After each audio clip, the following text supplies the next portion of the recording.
Recently, Disney premiered Soarin' Across America as a celebration of the 250th anniversary of American independence. And while the film is fine and enjoyable, it's the sentiment behind it that I find strange. Disney leadership is very much in a phase where it is actively looking to remove American culture from its parks.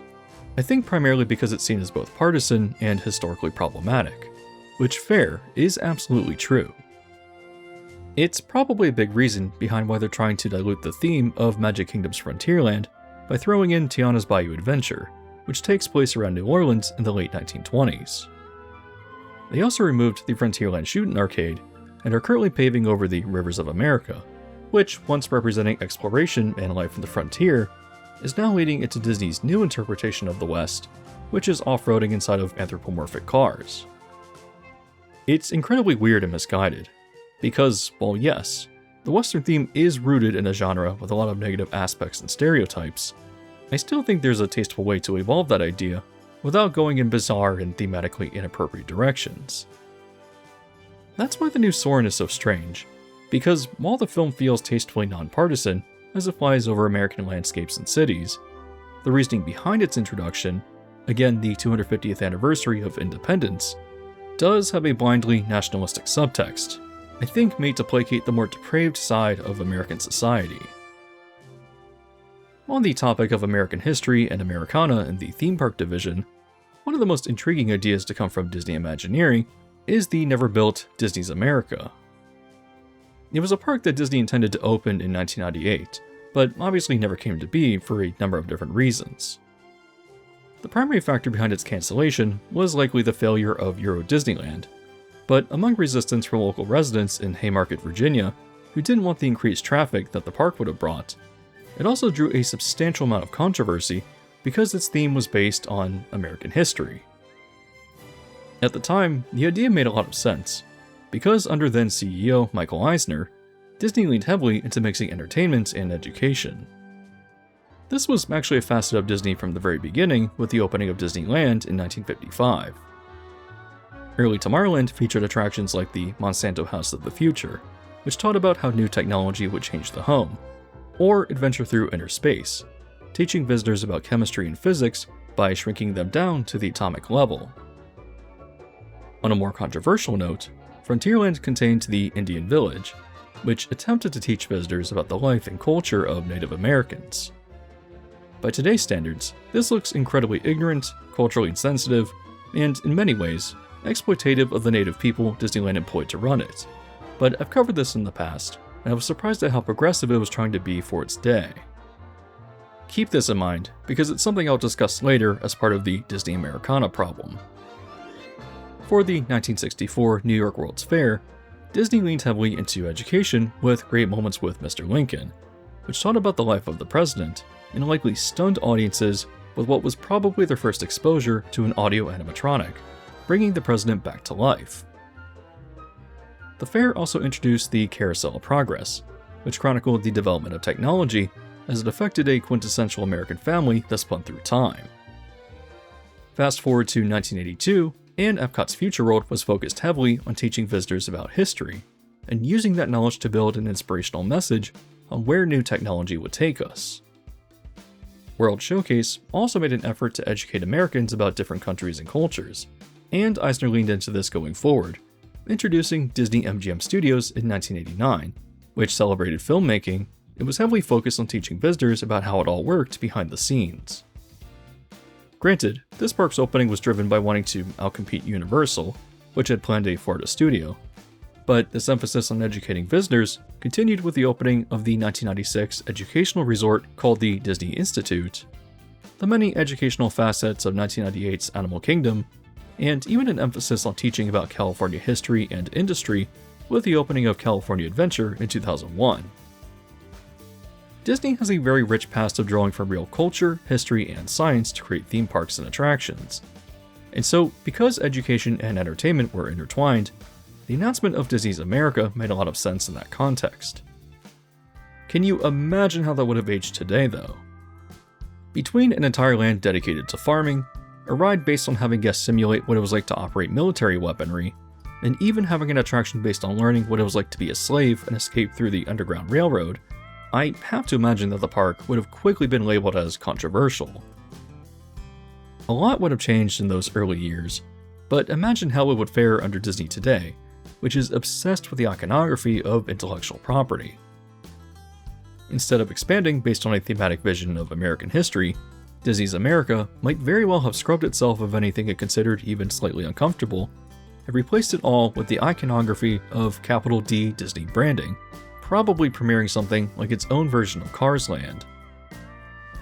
The point I'm making is that Disney has embraced American history and Americana in its parks pretty heavily since the opening of Disneyland, and while I find the educational aspects interesting, it's seen by today's Disney as a problem because of the nastier side of American history, which I think is more than valid. However, I've always loved how Disney transported you into the past, whether into the colonial period of Liberty Square, into the turn of the century with Main Street USA and the Carousel of Progress, or into the American frontier through a number of different attractions. That transformative power of theming and creating American nostalgia for periods of time long past is something special, and while it definitely needs to be updated, I think Disney is very much going about it the wrong way. Because again, what does the Cars franchise have to do with Frontierland? So today, I want to talk about how Disney has incorporated American history and culture into its parks, while also discussing how it has become so controversial.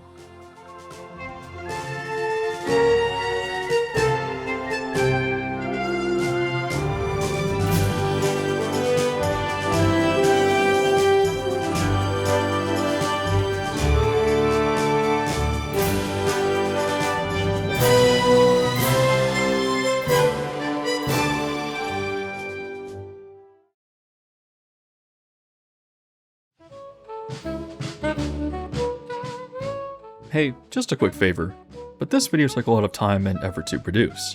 So if you would like to support me, or if you find the topic interesting, it would be helpful if you just left a like.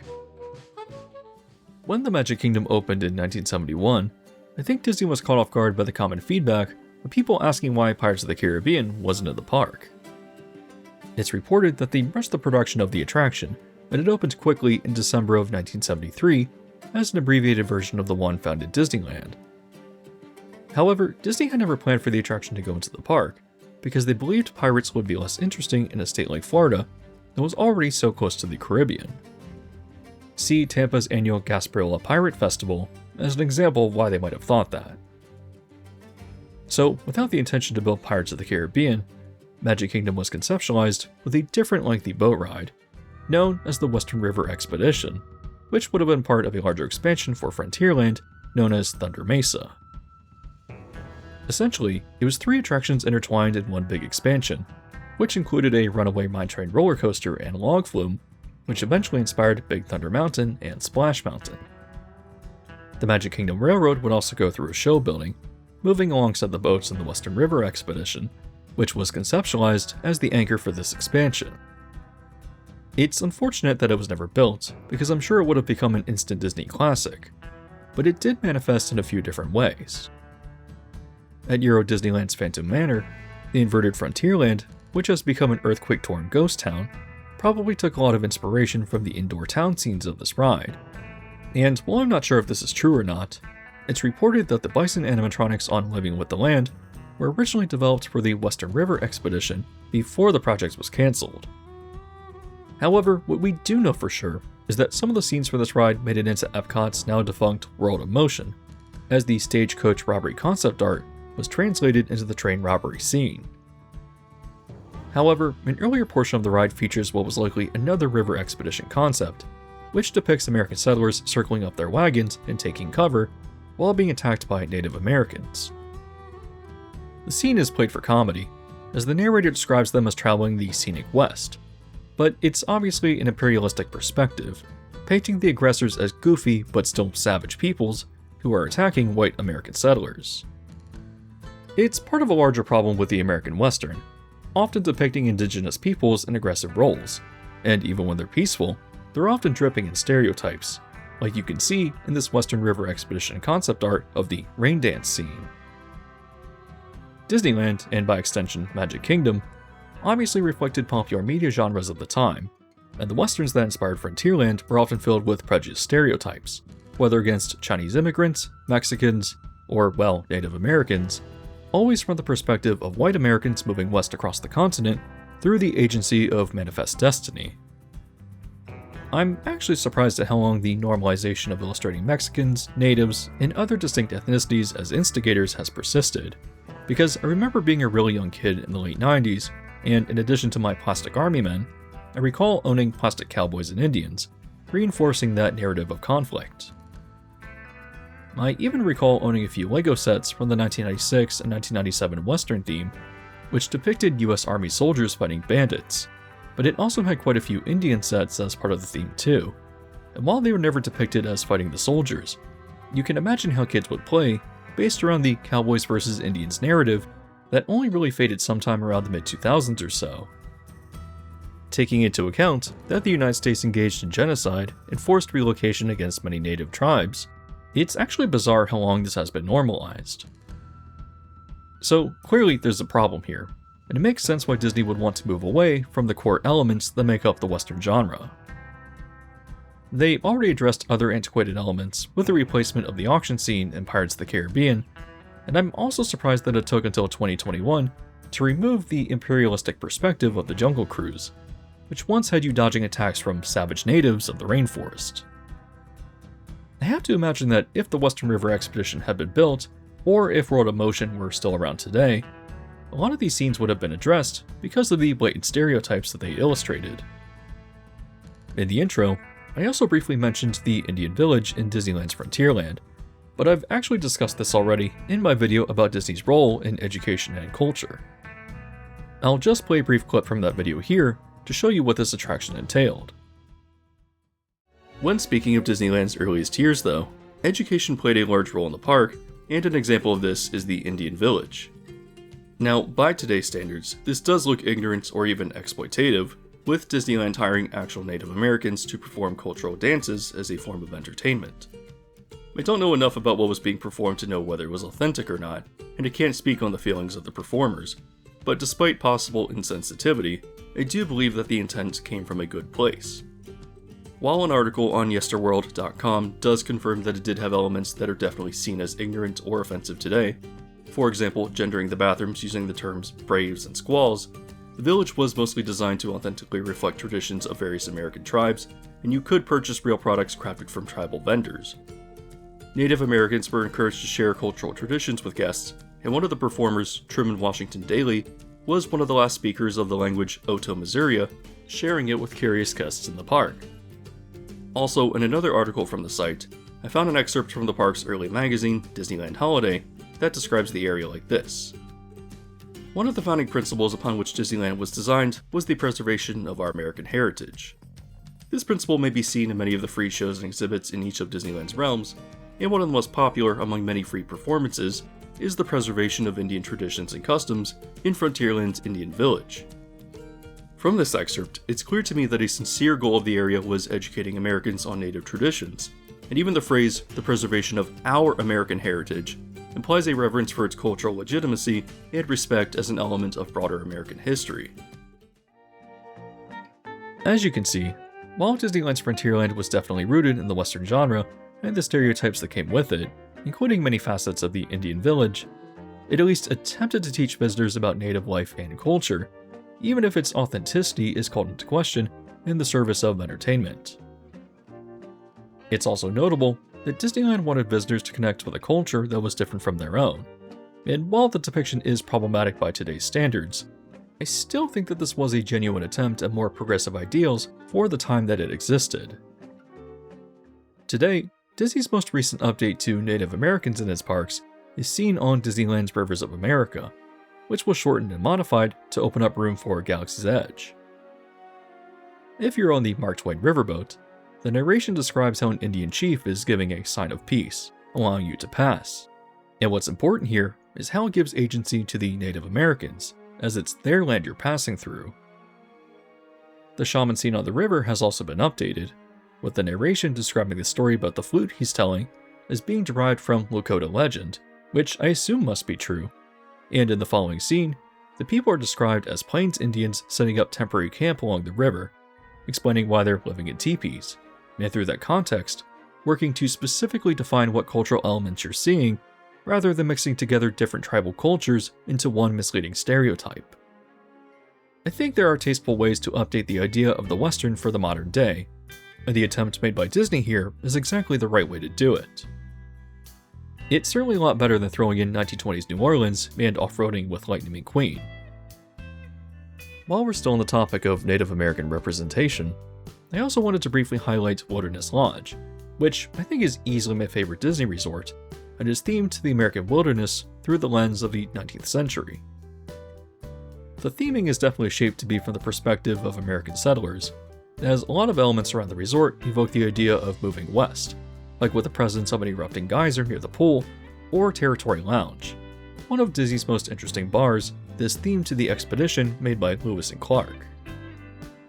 However, the resort takes heavy thematic inspiration from Native Americans as well, with the lobby featuring totem poles carved into the columns to represent people of the Pacific Northwest, or chandeliers made to look like teepees and decorated with metalwork that depicts people hunting bison on horseback, representing tribes from the plains. In the center of the lobby, the ornamentation in the floor is known as the storm pattern, which used 4 different types of wood and is based on a design from the Hopi tribe. All around the lobby and the halls leading to the rooms, you'll find many examples of Native American art that comes from a variety of different nations, and it all comes together with a broader American wilderness theme that, while from the perspective of early American settlers of European descent, is, I think, a tasteful aesthetic that represents Native peoples a lot more positively. Even for having premiered in 1994, I feel like this hotel took the right approach to the idea of incorporating popular Native American iconography into a broader Western theme. And I think it's an example of how you can maintain the fantasy of the frontier without straying into culturally insensitive territory.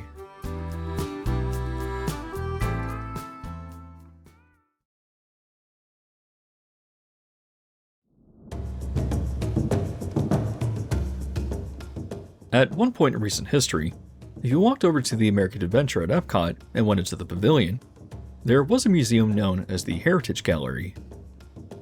It was essentially a small exhibit designed to showcase art from different Native American nations, and while its closure is somewhat recent, maybe for refurbishment, it made for an appropriate contrast with the American Adventure, the ambitious show inside this building that shares the name of the pavilion.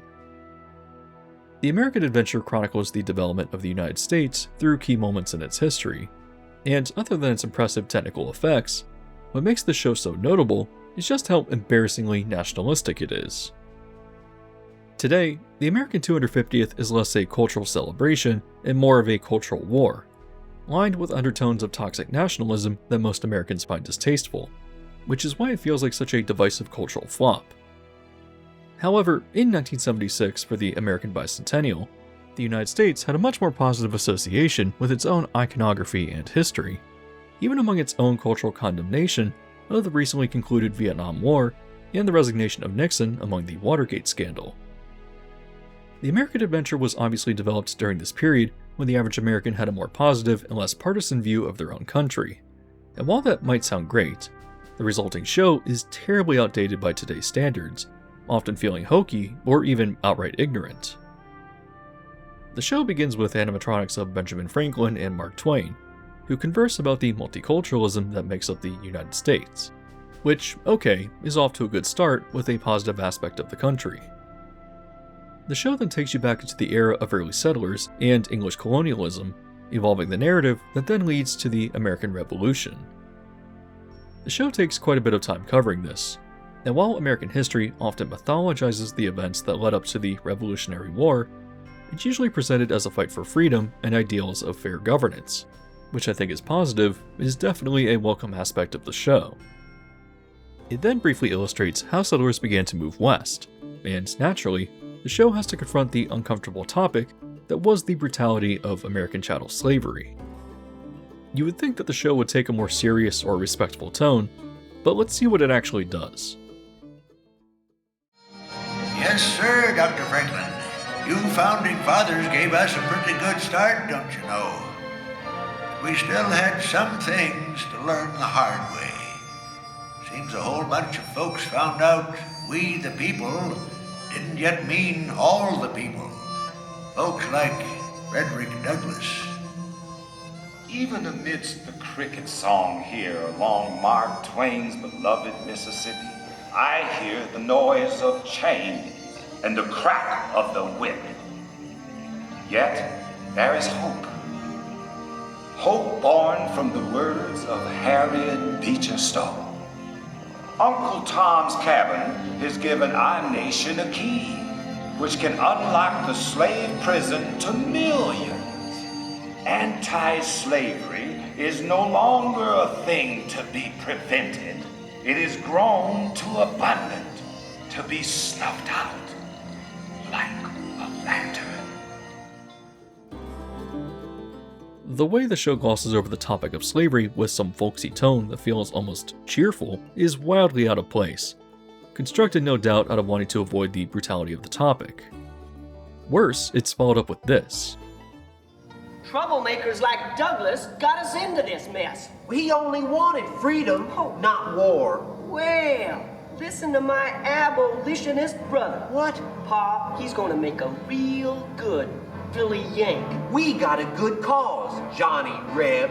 Quiet, both of you. You're gonna ruin Ma's birthday. Yeah, way to make the subject of slavery and the American Civil War about a family with a son who has pro-Confederate sentiments. The show then launches into a war segment accompanied by Irving Gordon's Two Brothers, a song about, well, obviously two brothers who find themselves fighting on opposite sides of the war. And I continue to think, why is this the focus of the slavery segment? Shouldn't it be about the millions of people in chains, or maybe the Underground Railroad? Why is the show trying to make people feel sad about this fictional Southern white family? Part of what makes Epcot's World Showcase special is that it's all about portraying the best of other cultures in a way that's optimistic and encourages unity. And so, for example, I wouldn't expect Reflections of China to cover the Cultural Revolution or Tiananmen Square, or Canada Far and Wide to discuss its own displacement and genocide of indigenous people. But I think if you're going to put an American pavilion in an American park, where the majority of people watching it will know its history, you definitely should address those darker and unavoidable facets of American history, but doing so with respect, rather than whatever this is supposed to be. I like the idea of the American adventure, but it's moments like these that are screaming for revision.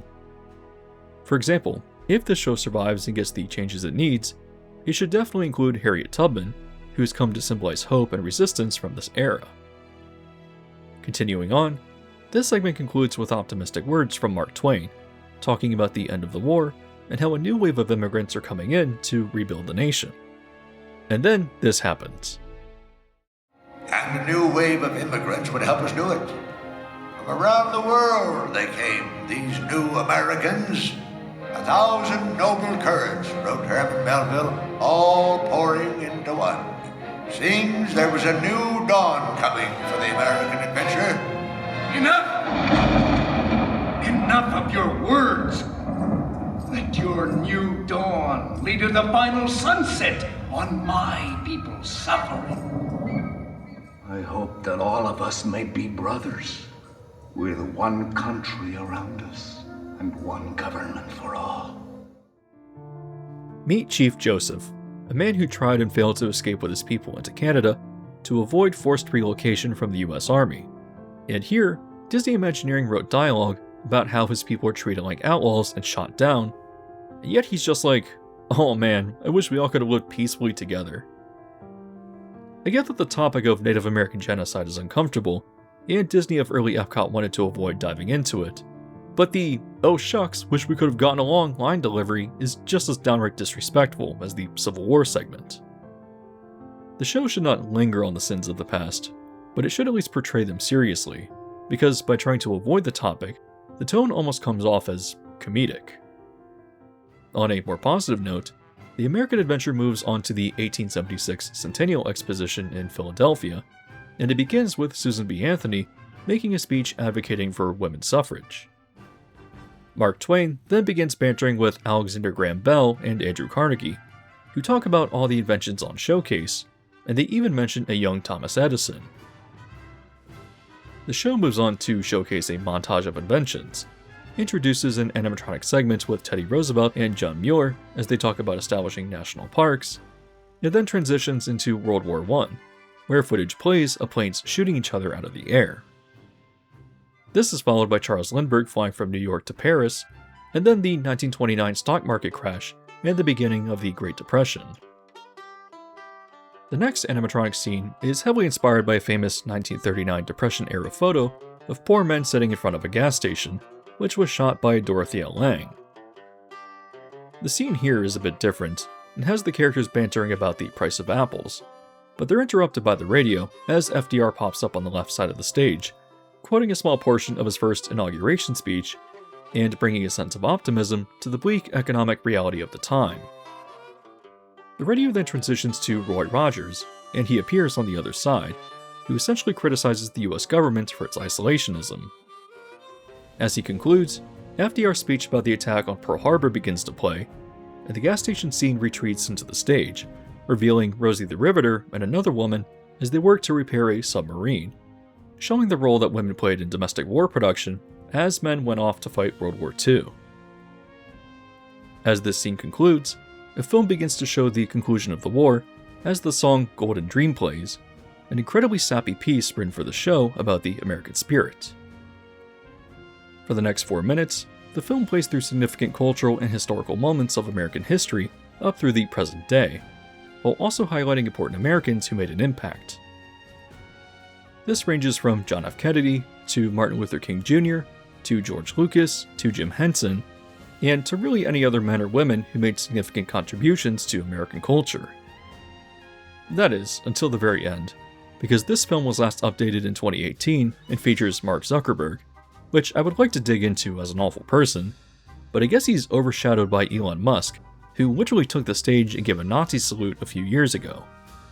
That's real interesting, considering that he only appears a few minutes after the World War II segment. Disney, what are we doing here?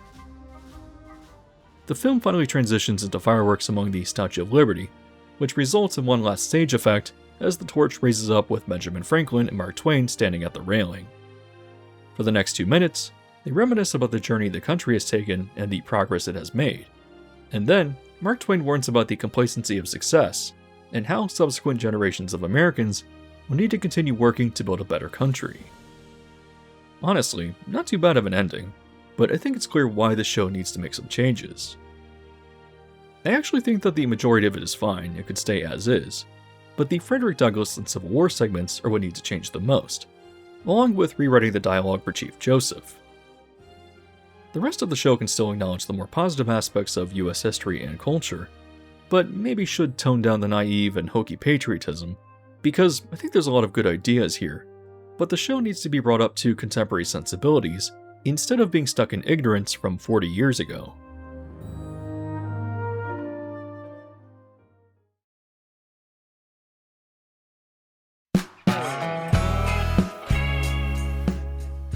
After acquiring the land for Disney's America, one of Disney's largest opponents were historians and academics, believing that it was wrong to turn real American history into Disney-branded entertainment. As part of the effort to change their minds, in 1994, Eisner invited 30 historians to Walt Disney World to see their American-themed attractions, and they were first brought to the American Adventure. Predictably, reactions to the show were negative because of the many reasons I already covered, but on the subsequent day, when they were brought to the Magic Kingdom to see the Hall of Presidents, reception seemed to be a bit more positive. An important distinction is that throughout its history, the presentation of the Hall of Presidents has continued to be updated, and unlike the American Adventure, knows when to respectfully tackle controversy. While the attraction today is definitely divisive because of contemporary hyper-partisanship, and because it features many outright bad men who engaged in war crimes and genocide, the show still knows how to elevate itself into something better.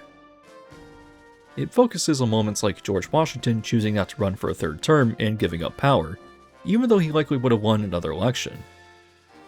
It covers how Abraham Lincoln kept the Union together, and how his actions led to the abolition of slavery. It covers how Teddy Roosevelt shattered the exploitation of the Gilded Age, and how FDR was a leader who set up economic safety nets for citizens during the Great Depression, and then led the country through World War II. While the stage here is full of the awful and corrupt, the show naturally focuses on the deeds of America's best men, and uses them to define what the presidency should be, transcending the nefarious actors of America's past to become something much more noble. It's a tastefully inspirational message that doesn't gloss over the darker sins of the American past, but does appropriately evoke a kind of grand patriotism that, if you're an American citizen, should make you want to be a better person and support good people who want to lead the country with good intentions. It's the complete opposite of the American adventure, and shows the right way to handle American history for a mostly American audience. Back to the topic of Disney's America, though, I think it's clear that tackling American history through an entire theme park was going to be quite the challenge.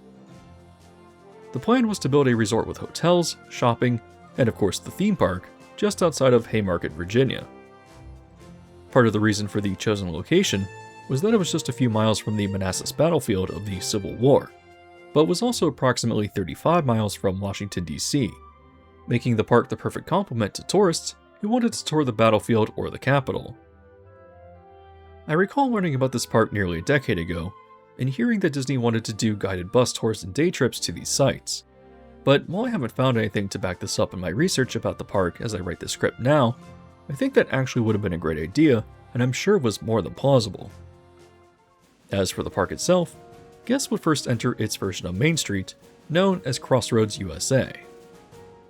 One piece of promotional material describes the land as existing during the Civil War, but another describes it as taking place between 1800 and 1850, where you could board transportation like boats and railroads that circled the park, and would showcase inventions like the telegraph and the department store. Many of these facades would have been part of an in-park hotel as well. From here, guests were given a choice between different lands they could walk to, but I'll first start with President's Square, which focused on English colonialism and the Revolutionary War, while also being anchored by an updated version of the Hall of Presidents.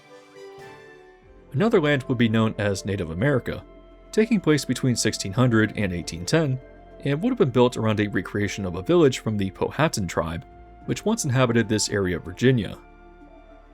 In addition to exhibits based around teaching visitors about the indigenous people of North America, it would have also featured the Lewis and Clark Expedition, a raft ride of exploration through the American wilderness.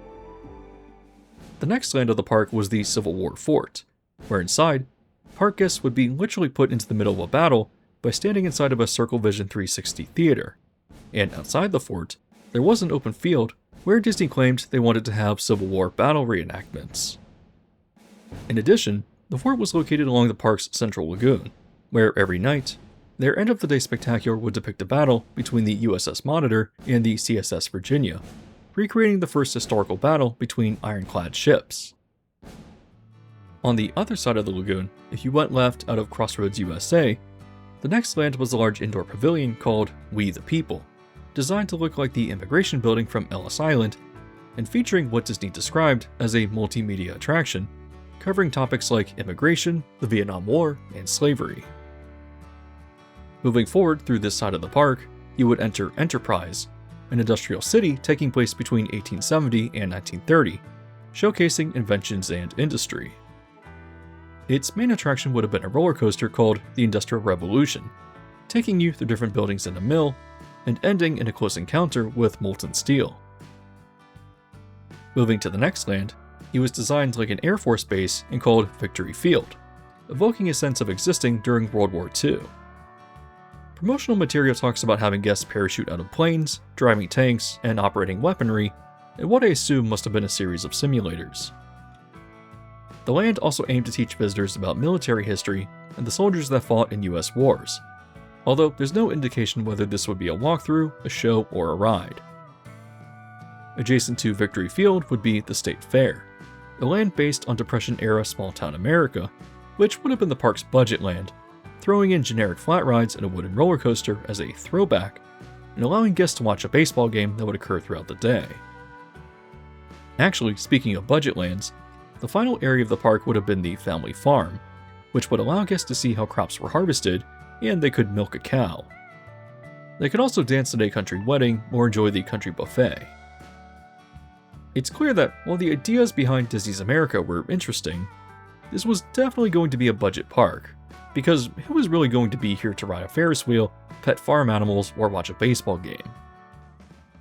In a way, this park did become the blueprint for California Adventure, As the Lewis and Clark raft ride became Grizzly River Run, the State Fair translated into Paradise Pier, the family farm became Bountiful Valley Farm, which was essentially an irrigation-themed splash pad with tractors, and Victory Field evolved into Soarin', which I'm sure is a better attraction than the Shoot a German simulator. I think from the start, Disney's America would have failed the same way as California Adventure or Hong Kong Disneyland did for being conceived as a budget park. But even if it had received the funding to become something truly spectacular, it would have been mired in controversy. While the American Civil War was a popular topic among students of American history around the time the park was designed, I doubt that this area of the park would have aged well among a rise in pro-Confederate sentiments today. And what about the slavery attraction? In a gaffe from Bob Weiss, the park's creative director, he stated to media, "How can you do a park on America and not talk about slavery? This park will deal with the highs and lows. We want to make you feel like what it was like to be a slave, and what it was like to escape through the Underground Railroad." I understand the sentiment of wanting to cover all aspects of American history, and wanting to thoughtfully teach guests about the wrongs of the past and why they needed to be addressed, but this entire park was a PR disaster. When asked about the slavery attraction, it didn't help that Eisner replied, "We're not going to put people in chains." Other than this particular topic in the Civil War though, I'm sure that the park would be controversial in a number of different ways. While I personally have no issues with turning war into entertainment, understanding that there's a difference between the bleak reality of war and something like Call of Duty, I'm sure that putting guests in a tank simulator or going through a museum that chronicles the development of weaponry would have its critics. The Hall of Presidents would definitely be tainted by the partisanship of today. People would ask why Native America is anchored by an attraction about two white explorers, and the City of Enterprise, which highlights titans of industry, would appear tone-deaf without addressing labor unions and workers' rights. That roller coaster looks pretty cool though. It's clear that while the idea for Disney's America was inherently interesting, and I really like it from an educational perspective if done right, in collaboration with Tours to Manassas and Washington, D.C., Disney also announced this park without clear ideas for what they were actually going to do. All the information they released was very blue sky, and after many rounds of resistance and criticism, elements of the park were reworked, with We the People becoming a Muppets-themed film of all things, and the park including something like the Land Pavilion, but showcasing American landscapes and farming. With the right vision and budget, this park really could have been something interesting, and would have solidified Disney as something more than just princesses and entertainment in the mind of the public. Of course, critics of Disney's America could only see Disney for its iconography, and criticized it with ridiculous statements like portraying Mickey Mouse freeing the slaves. But for all the mistakes of the Eisner era, he truly did turn Disney into a cultural force that took pride in mixing education and entertainment, and I think there's a lot of merit in that. One of the best ways to get people interested in different subjects is through entertainment, and museums have definitely found the value in embracing themed exhibits, which I don't think takes away from the educational value at all. With the right budget and planning, Disney's America could have been one of the most interesting parks ever built. And while I do have some reservations about how it would have fared under Iger and his intellectual property obsession, I still would have liked to have seen the park built and taking a stab at American history.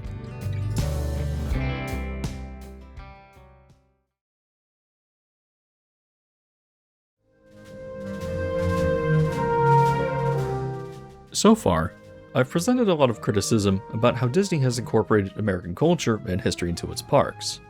So what are some examples of them doing it right? The first thing that comes to mind is Main Street USA, and I think it's fairly easy to avoid controversy there. When Disneyland opened, it very much reflected Walt's interests, whether through futurism with Tomorrowland, different film genres like fantasy, the western, and adventure films, and finally, Main Street reflected Walt's own romanticized memories of his experience growing up in small-town Marceline, Missouri. Main Street, of course, doesn't reflect the reality of American life in the early 1900s, but is itself just as fantastical as anything in Fantasyland, evoking Walt's nostalgic memory of a small American town that is always perfect. The original Main Street was also not just a series of shops, but had educational exhibits like the Upjohn Pharmacy, which essentially worked as a small museum about the history of early 20th century medicine, or the Allentown Lock Shop, which did the same thing but with early locks. Main Street has of course changed quite a bit, becoming mostly shops selling generic Disney merch, but at Disneyland, it still retains a lot of that early 20th century charm through its theming.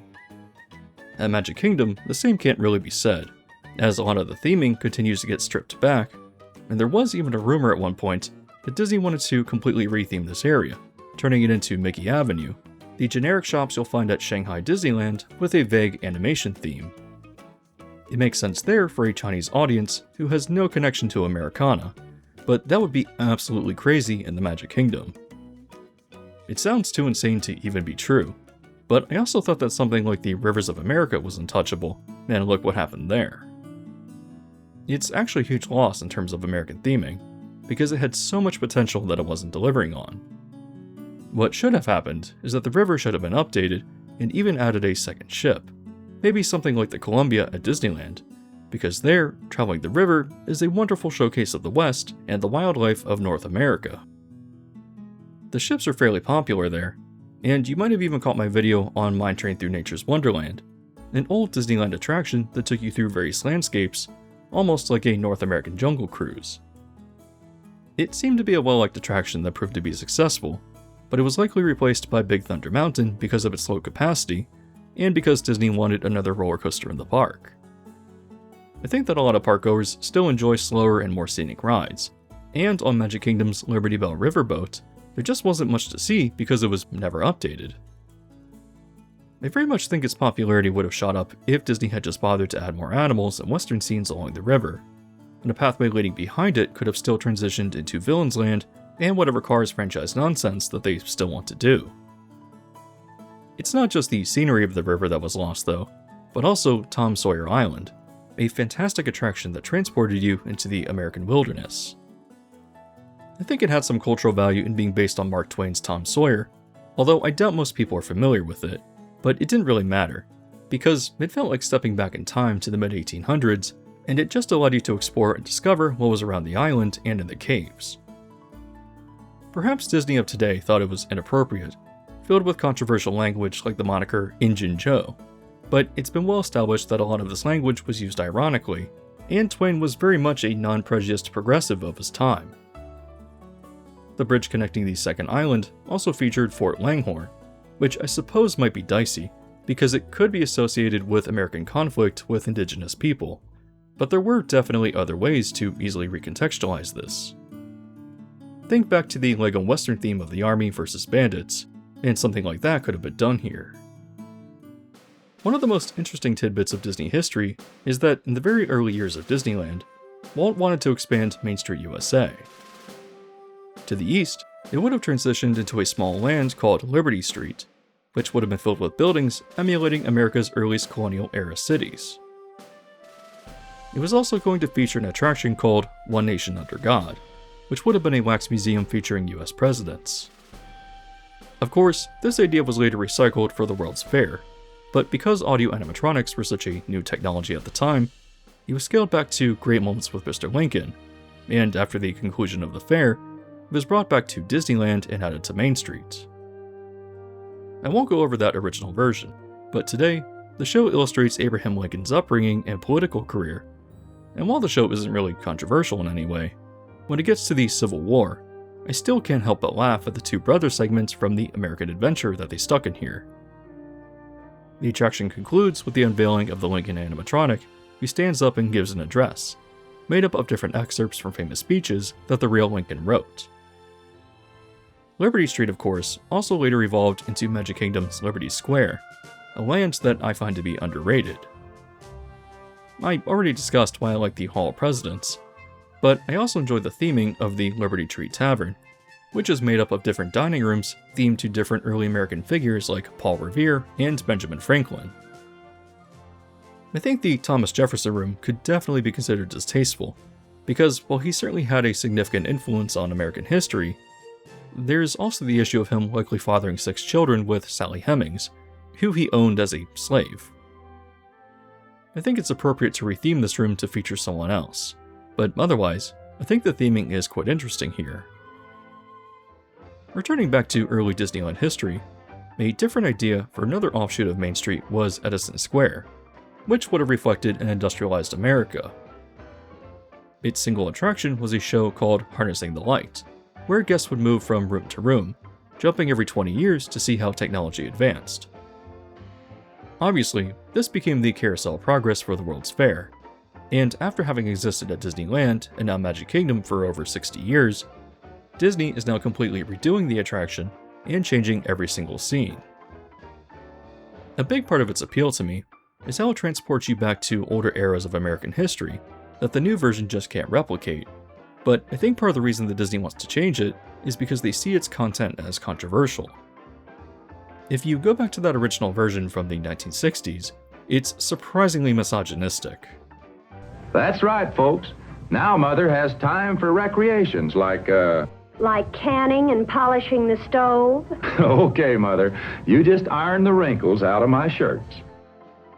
The most recent update to Walt's version of the show was all the way back in 1994, and this is how that same scene played out instead.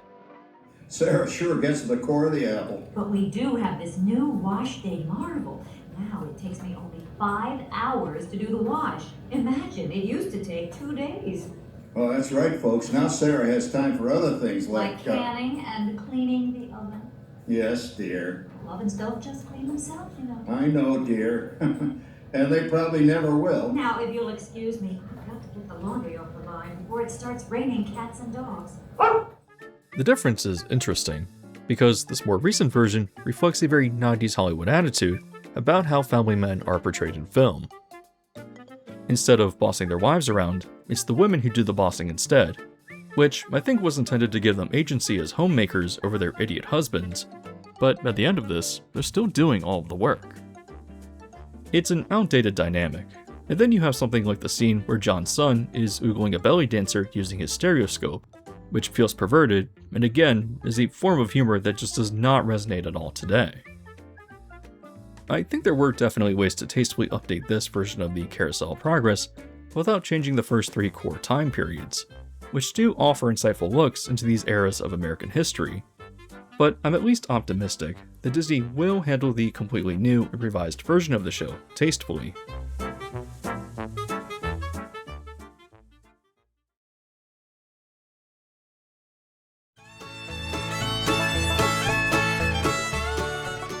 So, I've covered how Disney has incorporated American history and Americana into its parks, and why it's often controversial. But what's the most egregious example out of all of them? I think the American Adventure is a good contender, but I couldn't produce this video without talking about Splash Mountain. I think the kind of person who is going to be offended by me pointing out the issues with this has long clicked off the video already. But even after this attraction became a lightning rod for a cultural war after its closure and replacement, I still think it's worth explaining what made it so problematic.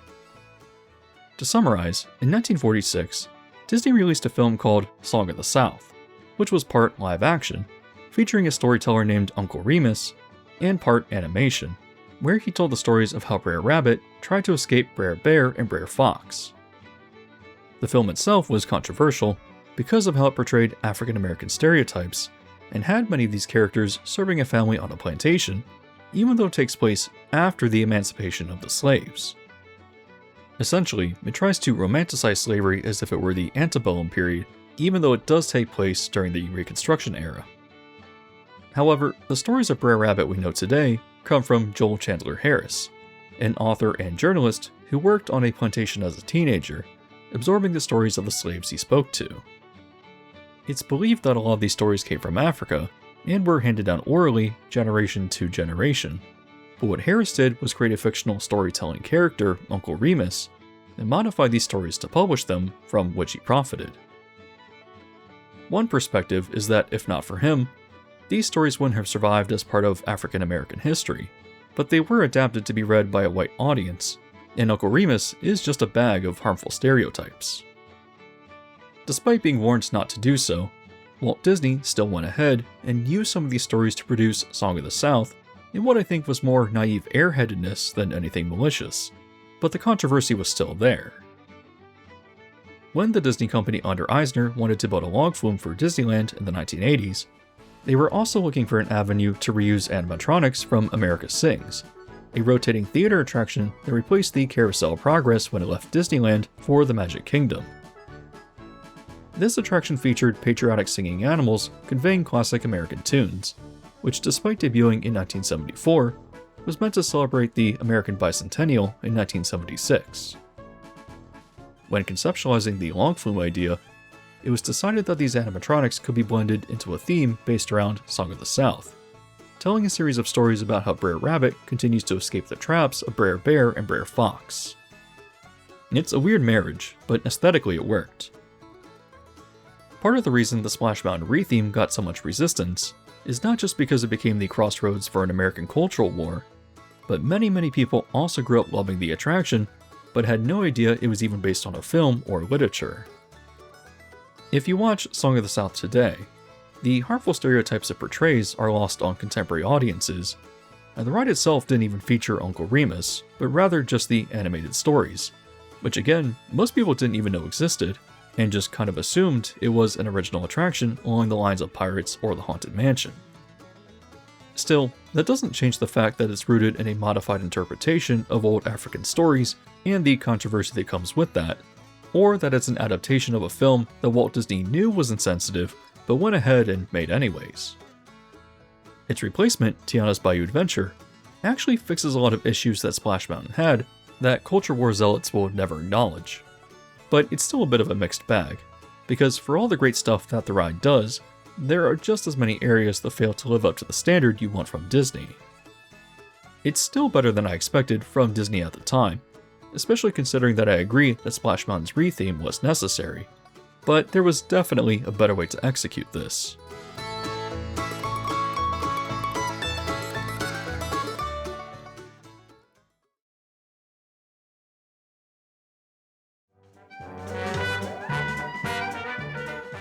Tiana's Bayou Adventure brings us back full circle, into the topic of how Disney is essentially erasing Frontierland in the Magic Kingdom. What exactly does 1920s New Orleans have to do with the American frontier? I think that The Princess and the Frog, and by extension Tiana's Bayou Adventure, very much qualifies as Americana, and I love the atmosphere of the ride, but choosing this as the re-theme of Splash Mountain was still the wrong choice. Just to throw it out there, I have an idea of my own for a comedic musical adventure called Country Bear Splash Mountain, which maybe I'll eventually elaborate on in another video if anyone is interested. That's something that I envision fitting the theme of Frontierland without drawing any controversy. And really, I don't think it's difficult to update this land in meaningful ways, while still preserving the thematic spirit of the frontier. Big Thunder Mountain is actually a pretty great example of an already existing attraction that feels incredibly neutral in its portrayal of the Wild West. Disneyland's updated Rivers of America, filled with additional scenery, and depicting Native Americans through an authentic and positive lens, is exactly what should have happened with the Magic Kingdom too, because the frontier really is interesting Disney, and I promise you there's a tasteful way to tackle it. Nobody was asking for a Cars attraction, and even if it happens to be great in a bubble, it will always stand out as inappropriate because it has no business existing in a land based around the American Wild West. Between this, 1920s New Orleans, and I guess I'll throw in Running the Country Bears by having them sing songs from Disney musicals, the current Disney company is making a mess. They just want more Western theming and immersion, but even though the company has tastefully updated contentious attraction elements in the past, the complete refusal to do so with Frontierland is frustrating. Anyways, while this script is a bit messy, I hope that our journey through the controversy of Disney's take on American history and Americana was interesting. From exploring what a theme park interpretation of Native Americans should look like to portray them fairly and not as savage aggressors, to discussing why the American Adventure desperately needs some updates, and to covering Disney's America and what a cultural mess that would have been if it had opened despite being full of good ideas, I thought that this topic was worth exploring. I have always been interested in the power of theming, and how it can transport you into a completely different world, and as a child, I was always fascinated by the sense of atmosphere this could invoke when trying to recreate the past. The small details like the candelabras in the Haunted Mansion, early 20th century wallpaper and decoration in the shops on Main Street, and the cutlasses and cannons of Pirates of the Caribbean have always given me a surreal sense of existing in a different place in the past, despite the fantasy of it all. When it came to themed areas based on American history and culture, like the turn-of-the-century scene in the Carousel of Progress, or the idea of existing out in the untamed frontier, I found it equally as enthralling, which is something that I don't think that most non-theme park people understand. I like that Disney is able to create artificial nostalgia for periods of time long past, and in the case of Americana and the Disney parks, I think it's worth preserving its core ideas, like elevating the presidency to something better in the Hall of Presidents, or bringing you into an immersive colonial setting at the Liberty Tree Tavern, while also updating these ideas for contemporary values and sensibilities. At the end of this, I hope you enjoyed the video, and if you want to support me, one easy way to do so is just to leave a like. As always, if you haven't yet subscribed and hit the bell notification yet either, you can also do so now to be alerted to new videos as they're released.